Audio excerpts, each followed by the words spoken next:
तर संजय राऊत सुरक्षा सोडून समोर येणार का? खासदार संजय दिना पाटलांनी हे वक्तव्य केलं आहे। यांना सुरक्षा हवी की यांच्यापासून लोकांना सुरक्षा हवी आहे? आदित्य ठाकरेंनी संजय दिना पाटलांवर निशाणा साधलेला आहे।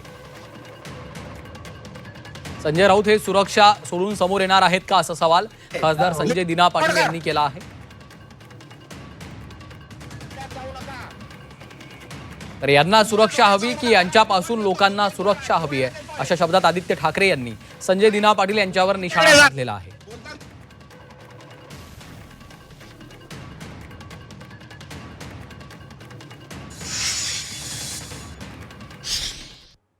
स्वतः येणार आहेत का सिक्युरिटी सोडून काय करायला? जे बोलतात आहे ना, मी कधी बोललो, कशावरती रिॲक्शन दिलं? तुम्ही काय कराल तर मी करू, मी कशाला जाणार आहे त्यांच्याकडे, मला काय पडलंय आणि मी कशाला कोणाला हे करू?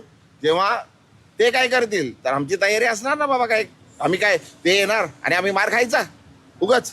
अरे वा, मी सांगितलंय तुम्हाला, त्यांना येऊ दे, लीडर लोकांना जे बोलतात आहे ना त्यांना येऊ दे ना, त्यांची पण सिक्युरिटी सोडून येऊ दे ना। मला काय, मी सिक्युरिटी मागितलेली नाही बाबा, मला सिक्युरिटीची गरज नाही आहे।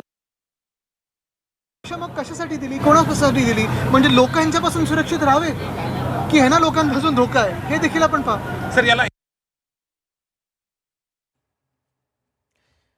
तर संजय राऊत हे सुरक्षा सोडून समोर येणार आहेत का असा सवाल संजय दिना पाटलांनी केलेला आहे। दरम्यान आदित्य ठाकरे यांनी देखील आता संजय दिना पाटील यांच्यावर हल्लाबोल केलेला आहे। यांना सुरक्षा हवी की लोकांना यांच्यापासून सुरक्षा हवी आहे अशा शब्दात आदित्य ठाकरे यांनी टोला लगावलेला आहे।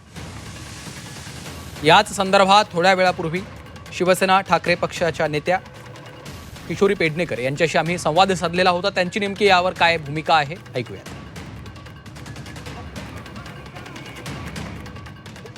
खासदार तुम्ही फोडून त्याच्यामध्ये हा जो काही बळ आलंय ते कुठून आलं? म्हणजे चौथा स्तंभ पत्रकार म्हटला जातो। हा जर पत्रकाराचे हात पाय तोडणार असतील तर सामान्य नागरिकाचं काय? सामान्य नागरिक कंप्लेंट पण करायला जाणार नाही। ते उद्धव बाळासाहेब ठाकरेंकडे बघून आम्ही मतदान केलं असं तिथली मतदार सांगतायत। आणि जर असे म्हणजे मी ज्या संजयला पाहिलंय, की संजय माझा हक्क आहे संजय दा म्हणायचा, तो असा मी पाहिलाच नव्हता। त्यांची पार्श्वभूमी काही असेल, परंतु आम्ही पाहिलेला संजय आणि आता बिघडलेला संजय ते तुम्ही बघा।